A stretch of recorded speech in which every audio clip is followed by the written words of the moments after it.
दोस्तों सत्र 2023-24 में एसओएससी के एडमिशन के लिए डॉक्यूमेंट वेरिफिकेशन का प्रोसीजर शुरू हो चुका है। जिन डोमेन का रिजल्ट आ गया है उनके लिए अलग अलग डेट वाइज, अलग अलग डोमेन वाइज, अलग अलग सेंटर आपको प्रोवाइड करवाए हैं जहां पर आपको अपना डॉक्यूमेंट वेरिफिकेशन करवाना है। बाकी आर्म फोर्स और विजुअल आर्ट के लिए भी लगातार हमारे पास मैसेज आते हैं कि सर इन दोनों डोमेन का रिजल्ट कब आएगा। एक बड़ा सा सवाल बच्चों के मन में चल रहा है, पेरेंट्स के मन में, कि sir waiting list, second list कब आएगी। सर जिनका डॉक्यूमेंट वेरिफिकेशन हो रहा है, क्या श्योरिटी है कि आपका एडमिशन हो ही गया। साथ में एसएलसी की प्रॉब्लम आ रही है बच्चों को, एसएलसी टीसी नहीं मिल रही है, कब तक मिलेगी, क्या मिलेगी नहीं मिलेगी, क्या करना होगा। तो सारे के सारे डाउट आपके इस वीडियो में क्लियर करने की मैंने पूरी कोशिश की है।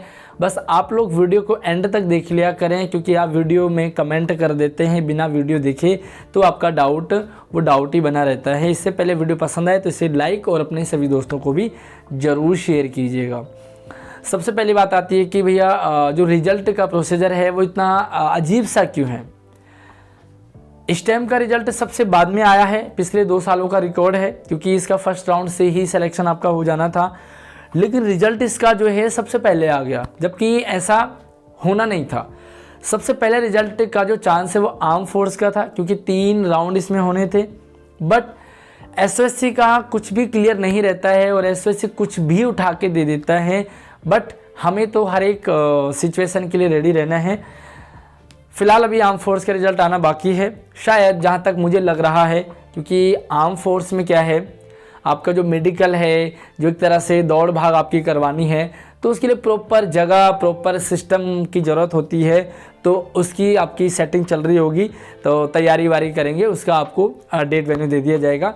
जहाँ तक आर्म फोर्स की बात है तो दोनों सेकेंड और थर्ड राउंड दोनों साथ साथ ही लगभग हो जाएंगे, तो आप पर रेडी रहिए। बस रही बात विजुअल आर्ट की, तो विजुअल आर्ट में भी जल्दी से आपका रिजल्ट देखने को आपको मिल जाएगा। अब बात आती है कि टीसी की।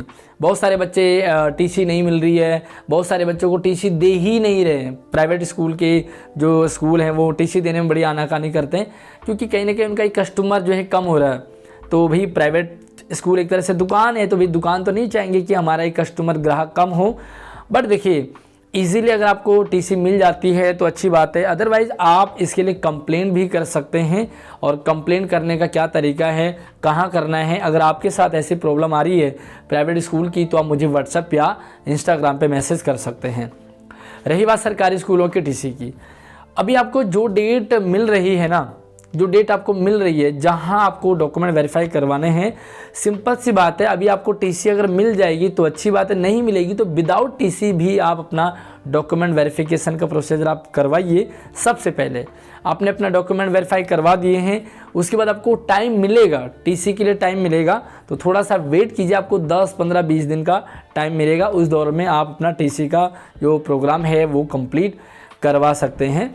तो आपके पास सारे डॉक्यूमेंट कंप्लीट होने चाहिए।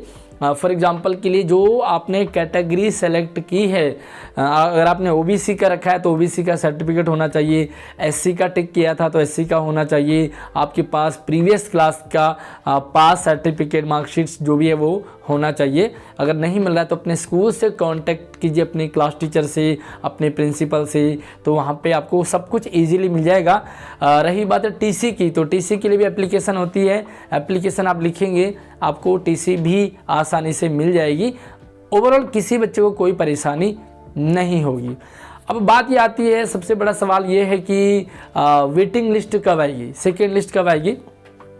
उससे पहले हम ये जानना चाहेंगे कि क्या श्योरिटी है जिनका नाम फर्स्ट लिस्ट में, यानी कि जिनको डॉक्यूमेंट वेरिफिकेशन के लिए बुलाया है, उनका एडमिशन होगा ही होगा, ये कोई श्योरिटी नहीं है।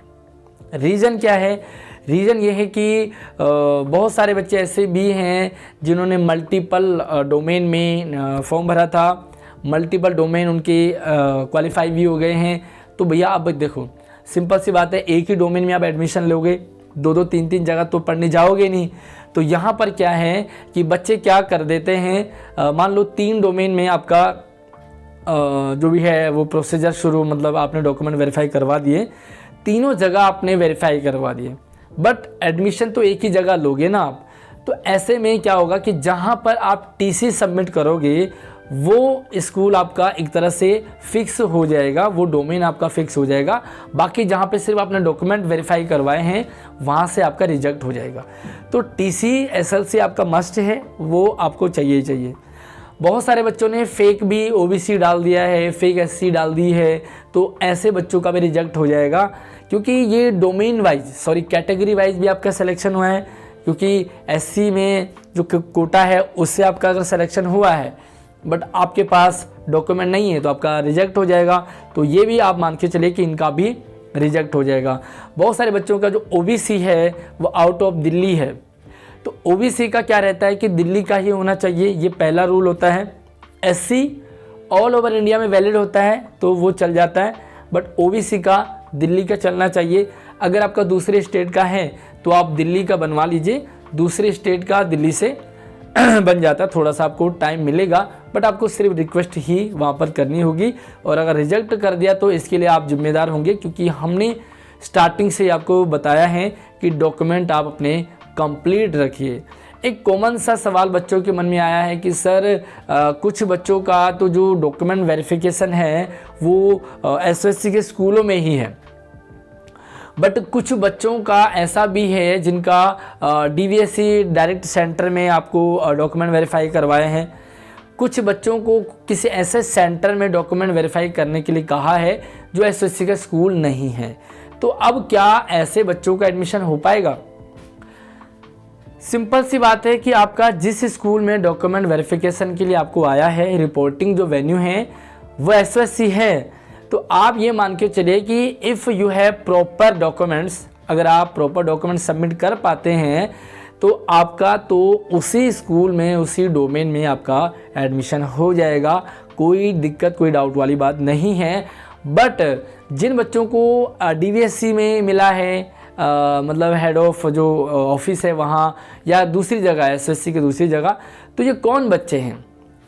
एसएससी को भी पता है कि बच्चों ने 2-2, 3-3 डोमेन में भरा है। एसएससी को भी पता है कि बच्चों के पास डॉक्यूमेंट सारे नहीं होते हैं, इसलिए एसएससी ने पहले ही अपने पास एडिशनल बच्चों को क्वालिफाई करवा दिया है, सेलेक्टेड करवा दिया है। यानी कि आप ये कह सकते हैं कि जिनका स्कूल में जो डीवीएससी ऑफिस में जिनको बुलाया है वो वेटिंग लिस्ट है। अगर इधर से जो नॉर्मल स्कूलों में जिनका हो गया, सारे के सारे डॉक्यूमेंट सबका क्लियर रहता है, तो जो डीवीएससी वाले हैं उनका कंफर्मेशन नहीं मिल पाएगा, उनको स्कूल नहीं अलॉट हो पाएगा। अगर यहाँ से आपको कुछ कम ज़्यादा होते हैं, क्योंकि बहुत सारे बच्चे ज्वाइन ही नहीं करते, तो जो डीवीएससी ऑफिस जिनको बुलाया है उनका रिप्लेस हो जाएगा और आपको स्कूल अलॉट कर दिया जाएगा।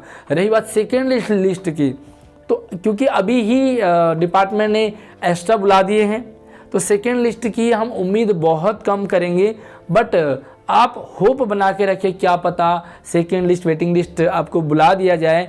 बट पिछले सालों का जो रिकॉर्ड है, सेकेंड लिस्ट वालों का भी नंबर नहीं आया ही नहीं है, और यहाँ पर इस बार उन्होंने एक्स्ट्रा पहले ही बुला दिए हैं, तो उन्हीं को लिया जाएगा। आई होप आपके सारे के सारे डाउट क्लियर हो गए होंगे। फिर भी कुछ थोड़ा बहुत छुटपुट रह जाता है तो आप हमें कमेंट कर सकते हैं। बाकी वीडियो को लाइक और अपने सभी दोस्तों को ज़रूर शेयर कीजिए, चैनल को सब्सक्राइब कर लो, ताकि इन फ्यूचर भी आपके साथ हम सारी अपडेट लगातार शेयर करते रहेंगे। अगली वीडियो में मिलते हैं, तब तक आप अपना ख्याल रखिए। जय हिंद।